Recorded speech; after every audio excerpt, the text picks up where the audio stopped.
Hello and happy to see you on our channel. Today we give you a piece of breaking news from a royal expert. American public filed a lawsuit against Meghan Markle and Prince Harry, jamming the U.S. press. A petition has been launched in an attempt to reduce the coverage of Meghan Markle and Prince Harry in the mainstream media in the U.S. and has already attracted thousands of signatures. The petition claims Meghan and Harry have been flooding the mainstream media across the U.S., despite leaving their roles in the royal family in search of a more private life. The campaign is titled, "Meghan Markle and Just Harry, Please Stop Flooding American Press." The title of the petition references the Duke of Sussex on a first-name basis after Harry dropped his royal title during his final royal engagements, where he told attendees to call him Just Harry. Since its launch, it has attracted 6,000 signatures, at the time towards the 10,000 target. The petition has surfaced amid increased activity from Meghan and Harry in the U.S., including volunteering and meddling in the upcoming U.S. election. Last Wednesday, the Duke and Duchess of Sussex, both wearing face coverings, distributed supplies, clothes, and diapers at a drive-thru run by Los Angeles charity Baby to Baby. However, observers questioned the goodwill gesture after it appeared Meghan and Harry had their own photographer to document their work. The photos from the day were credited to a freelance photographer on behalf of the Duke and Duchess of Sussex. The petition says this: Meghan Markle and Just Harry complained that they wanted privacy in the UK. They also claimed that they were not thriving, and the press caused them so much distress, so they wanted to go to Canada. Nobody's quite sure what Canada did to them, but since then, they've descended upon the paparazzi hotspot of Los Angeles. The petition continues. More concerning is the fact that they wanted privacy. But for some peculiar reason, every time Americans look at the news, the internet, magazines, etc., we have to look at their faces. Meghan has also hit the headlines stateside after making an intervention in the upcoming U.S. election this November. Appearing at a virtual event held by When All Women Vote, Meghan said this: "When I think about voting and why this is so exceptionally important for all of us, I would frame it as we vote to honor those who came before us and to protect those who will come after us." The last thing the narcissist Meghan wants is privacy. I'm sure she has a team of people sending out loads of press releases daily to the media. If she would only just go away. So the Americans are fed up with them now as well. I can't say that I blame them. It's about time this self-obsessed, self-serving pair of hypocrites just shut up and enjoy the privacy they say they want. Nobody is interested anymore. Just don't send them back to the UK. We don't want them there either. Now, where's that petition? Is it fair that the Duchess of Sussex was criticized on Twitter for using her title while saying that women should be linked and not ranked in her chat with Gloria Steinem? Basically, she's talking about networking with others. As far as her Duchess title, it's a good example of rank. She might as well keep the title. It's her coat of armor as she goes into battle to the right, the wrong of this world. It gives her an identity. She is one of the few who has a title, so keep the title. Get rid of the attitude. People judge her by her actions, not by her noise. Her actions have been utterly disrespectful to date, and her speeches have been full of plagiarism and word salad.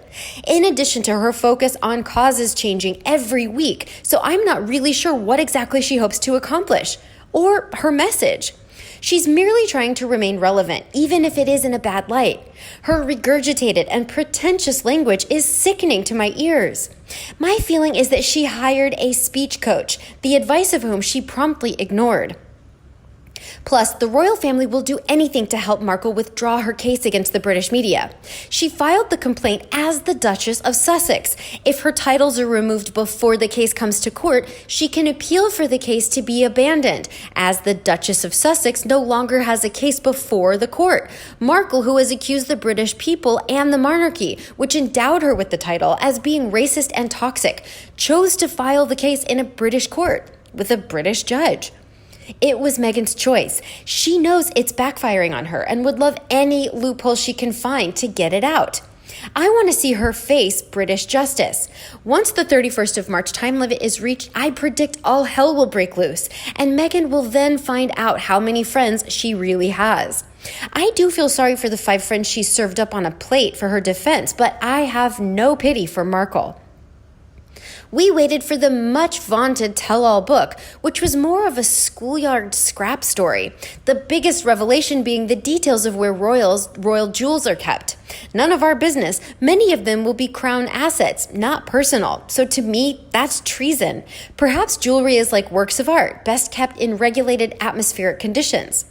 I certainly didn't expect them to be kept in the best china cabinet on public view or under the bed, but I didn't need to know where they were. I trust they were kept safe.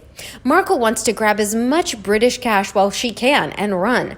It's like a rerun of the Great British Train Robbery, smash and grab.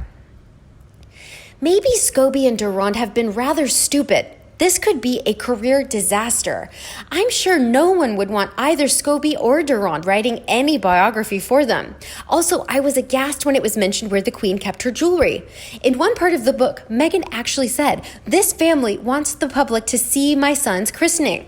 Why should I when they will not allow him a title?" What? I was under the impression that both Harry and Meghan refused a title for Archie. Another royal expert expressed this opinion. Is Prince Harry genuinely happy in Santa Barbara? Who knows? We can only judge by his behavior. That's when we get to see him, of course, and the most natural I've seen him yet is when he was briefly goofing around at the baby-to-baby charity the other day. This is what Harry does best. Kids around with children, makes them laugh, makes them feel special. When has he had the opportunity to do that in recent months? Everything choreographed down to the last moment. Almost everything that he spouts on video, written for him by his mentor. Some of it insulting to the audience, such as the speech when he was at the Queen's Commonwealth Trust, in which it was confused with the long-defunct British Empire. Is he genuinely happy? I'm sure he's wonderfully happy when he's around Archie. He'll be a great father as he knows how to bring out the best in a child. Maybe he's extremely pleased Doria's living with them, to mastermind the care of Archie and oversee the nanny, who's looking after his son the rest of the time. We were told when a new nanny was appointed about 2 months ago.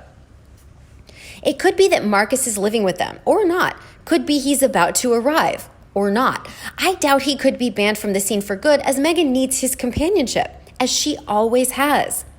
On the other hand, much of the above could be totally wrong because whatever the relationship is as a whole, it will be marred by the fact that fortune has not smiled on the couple since their arrival in the U.S.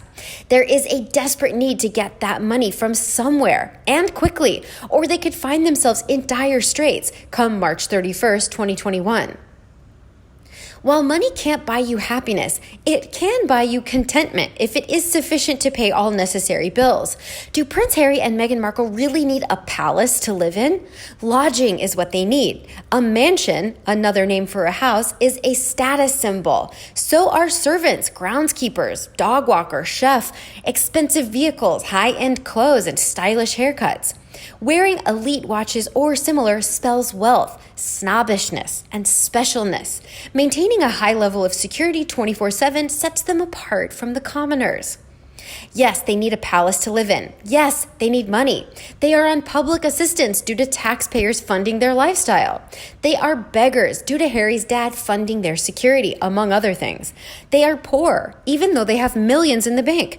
Their friends take pity on their destitute state by giving them breaks, by handing out free stuff to them, or by reducing the price of their rentals.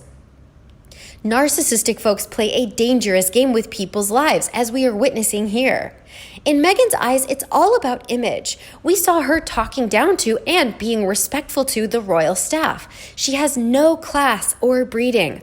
She thinks that she will earn respect by grabbing so-called status symbols. She just doesn't understand that this stance of hers is turning decent people against her.